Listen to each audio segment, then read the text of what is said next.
Questão do senhor Luiz Cadioli, da CPTM. Como disse o professor Cano, para discutir a questão fiscal é necessário enquadrar o setor público para provocar o debate. Pergunto, o debate não passa pela discussão entre os diferentes agentes políticos sobre o tamanho do Estado? Exatamente, quando eu coloco um déficit zero, de certa forma, eu estou colocando uma camisa de força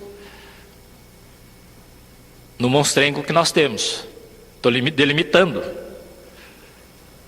Estou delimitando a despesa e a receita, dizendo que a despesa tem que ser igual à receita, sem poder se endividar mais.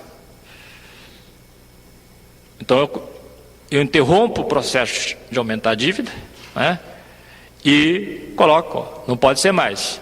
Vamos discutir agora todas as questões. Onde é que eu tenho que aumentar o investimento? Absolutamente prioritário. Então, eu tenho que cortar a despesa. Eu tenho que melhorar a qualidade do serviço público, com uma profunda reforma do modelo de gestão. E eu tenho que mudar a forma de arrecadação, que também é muito distorsiva. Questão da Cristiane Leite, estudante de pós-graduação da USP. Na opinião do senhor, a Lei de Responsabilidade Fiscal promulgada em maio de 2000 é um marco legal adequado para o país seguir uma trajetória de ajuste interno? Eu acho que foi um passo, né? Mas eu fui contra essa lei da forma como saiu. E, aliás, consegui melhorar essa lei. Porque uma lei burocrática, que na sua versão original era 3 vezes maior que isso aí, que estabelecia que o Estado tinha que ter caixa de tanto para passar o ano, etc. e tal, uma infinidade de regras. Não funciona. Eu queria uma coisa muito mais simples, que aí é absolutamente eficaz. Se eu colocar na Constituição, né, uma lei para ser cumprida, 2 coisas. Primeiro, que o governo federal não pode socorrer estados e municípios em nenhuma hipótese. O único recurso que os estados e municípios podem receber do governo federal são recursos legais, constitucionais, ou recursos, despesas que estão no orçamento, porque são feitos nos estados. Aí eu jogo o problema tradicional brasileiro, que o governante faz dívida e depois joga o problema para o governo federal. Imagine, em São Paulo, janeiro de 95, logo depois do plano cruzado, né, do plano real, se o governador Mário Covas resolvesse, né, fazer chantagem ao governo federal e dizer, não pago a dívida, tem a dívida mobiliária, não pago, etc. e tal. Estourava tudo. A dimensão da dívida que nós negociamos era muito grande. Só de dívida contratual imobiliária, que nós liquidamos, refinanciamos, foi de 60 bilhões de dólares. Maior que a dívida externa brasileira que foi renegociada. Tinha outro tanto de dívida de empreiteira, precatórios, etc., dívida de fornecedor. Tudo isso é que foi saneado. Nós vamos encerrar exatamente às 11h25, como está no nosso programa, para que a gente possa manter a pontualidade da programação. Então, eu estou fazendo as perguntas exatamente na sequência que eu recebi. Pergunta de Guilherme Villani, aluno de Administração Pública, Unesp Araraquara. Senhor Nakano, os municípios do Estado de São Paulo seguem esses conceitos de ética e responsabilidade fiscal? Existem formas de controle por parte do governo estadual dos municípios?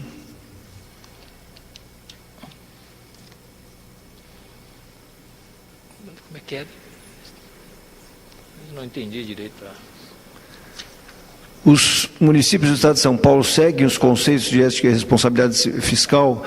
Existe algum mecanismo de controle do governo do Estado em relação aos municípios? Olha, aí eu não sei. Certamente a maioria dos prefeitos seguem, né, inclusive porque tem penalidades legais. Agora, o órgão público que controla os municípios é o Tribunal de Contas do Estado, né, que hoje está muito mais equipado para fazer esse controle.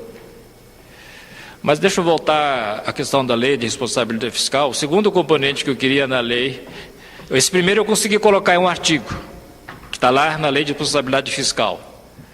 E aí a dona Marta não conseguiu, né, em função daquilo, aumentar mais a dívida do município. Quer dizer, que o governo federal socorresse. A segunda coisa que eu queria na lei de responsabilidade fiscal Porque essa lei coloca todo mundo numa mesma vala, não premia aqueles que fazem uma boa gestão.